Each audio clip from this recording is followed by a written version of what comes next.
Hey guys, Manny here, and in today's video we're going to be looking at a gas blowback pistol which was a contender to even the likes of the HiCapa itself, the AAP-01 from Action Army. We're going to be looking at the pros and cons of it and then decide whether or not was it really worth it for me to actually spend every single dollar on this specific replica. So that way you can make a decision on your own. Now with that being said, to not prolong this video, let us begin.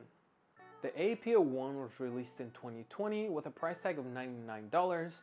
It was primarily marketed as an assassin pistol, and its design is based on the Ruger Mark IV, which is a 22 caliber pistol that is used widely in competition shooting.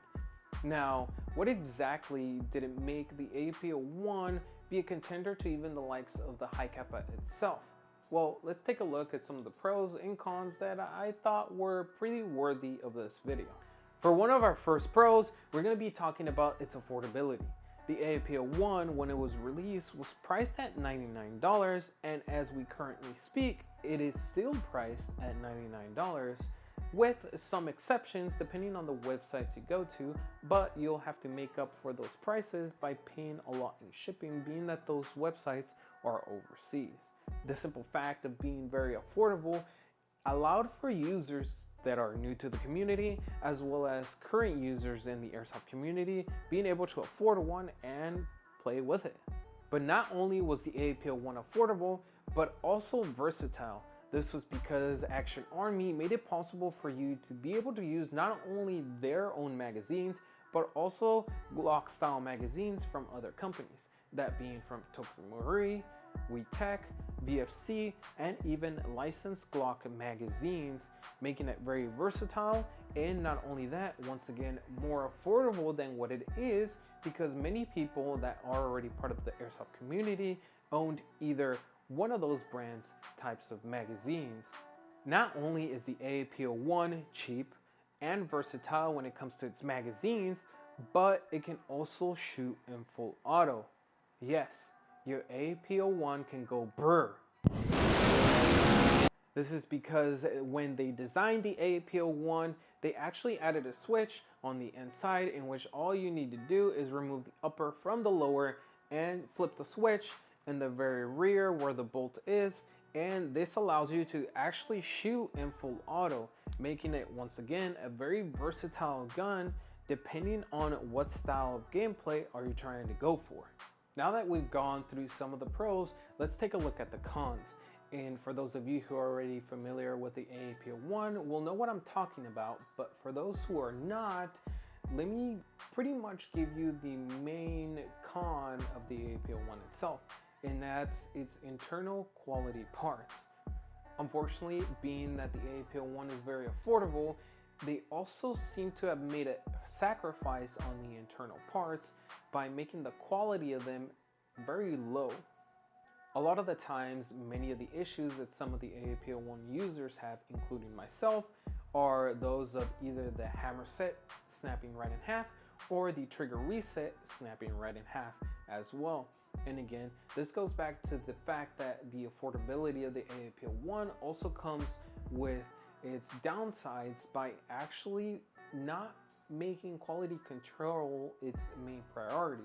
Now, this can be fixed depending on how you see it by actually either purchasing third-party parts that are made of good quality and replacing them with those, or actually purchasing another AAP-01 original hammer set or trigger reset.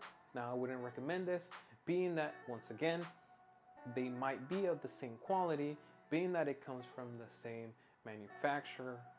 Now that we got the main point out of the way that could be a make or break deal for you, let's go with another point, which is its user-unfriendly controls. Now for me, this is very important only because of two things: the actual hop-up and the full auto function.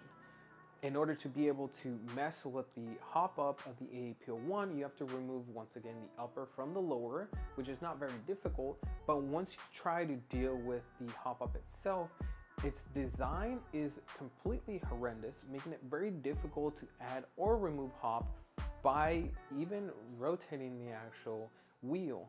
and it makes it very difficult even without gloves. With that being said, that is something that I noticed myself and I really didn't like. And again, you can fix this by adding a third-party part or actually purchasing the actual wheel hop-up that AAP-01 designed later on. Now for its full auto function, the same idea, removing the upper from the lower, but the problem here is not exactly having to deal with removing the upper from the lower. It's primarily because in a lot of pistol replicas that have full auto function, most of its controls are on the outside in order to be able to go full auto, and I find it very difficult for Action Army to not create some kind of switch that was able to just switch it to full auto from the outside without having to deal with this by removing the upper from the lower. Nobody wants to be on a airsoft standoff and having to deal with the hop up or, you know, dealing with switching to full auto during a standoff.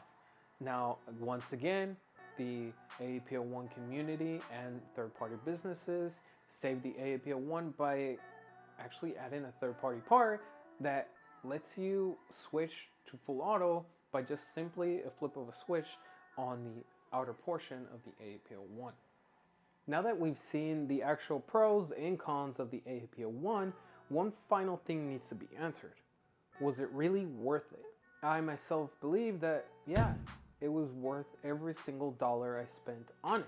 This is simply because even though the AAP-01 has a very crucial negative, which is the quality of the internal parts aren't the best, it makes up for it by its affordability, as well as the vast amount of third-party parts that are out there, allowing you to customize it however you want.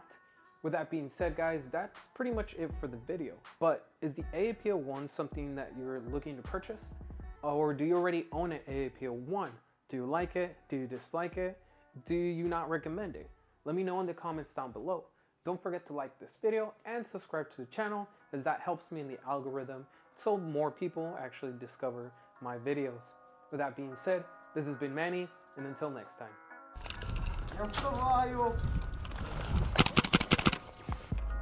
Some people believe it's rivaling even that of High Kappa and Glock. For rifle, as well as we have pistols,